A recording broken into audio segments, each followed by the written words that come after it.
Over the past few months, hate crimes against Asian American communities have skyrocketed nationwide.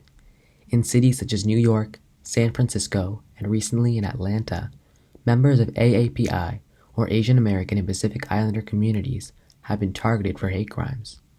Since March of 2020, there have been over 3,800 reported cases of anti-Asian hate incidents in the U.S. alone.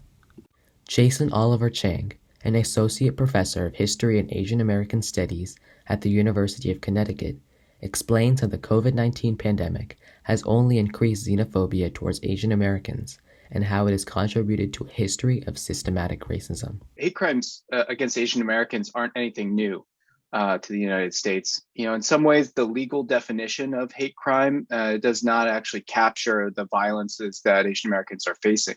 You can see that this is clearly linked to the racist rhetoric from President Trump's administration with the rise of the pandemic.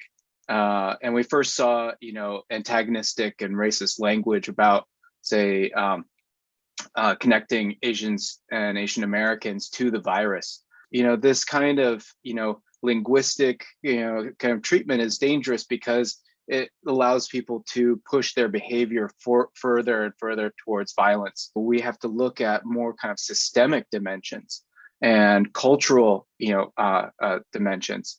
And so it's not simply attributed to just one bad actor, but tapping into a deeper history in which Asians have been seen as aliens to the nation, as disposable, and that white violence is protected.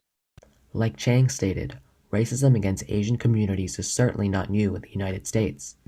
In the 19th century, East Asian immigrants in the U.S. were treated with heavy discrimination out of fear that they were driving down wages. In 1882, the Congress signed the Chinese Exclusion Act, which legalized a 10-year ban on Chinese labor immigration, which actually lasted until 1943. After the attacks on Pearl Harbor, Franklin Roosevelt issued a legislative order which led to over 120,000 Japanese Americans being sent to inhumane internment camps.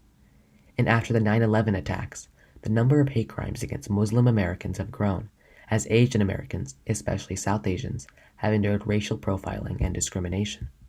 The discussion around this subject has continued in the Pali Asian American Student Union, a club centered around sharing, learning, and discussing Asian culture and topics that affect Asian Americans. Emily Yoon, a co-president of the Pali AASU, comments on the discussions her club has had regarding racism in their community. We really shared our personal experiences because the racism here in Palo Alto and the Bay Area for Asian Americans is very different than in other parts of the US. I feel like a lot of it is very indirect and therefore it's kind of difficult to identify sometimes. But by kind of sharing our experiences, we realize that we have a lot of things in common and that these are not just individual issues, but we as a whole Asian American community are struggling with these problems. Yoon believes the student union can help continue discussions about AAPI hate with communities outside their own. I think the most important part is just continuing these conversations.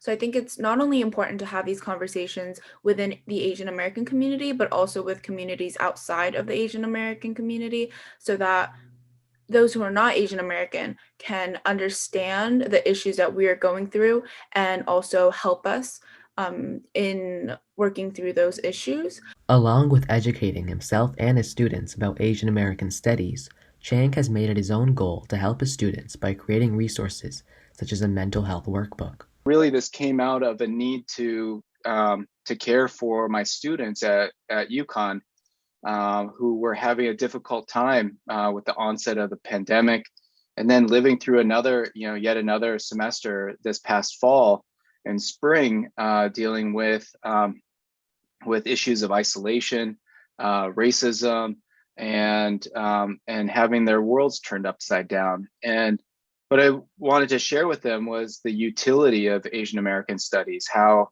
it helps to connect us to traditions of struggle and that our communities have emerged from other crises.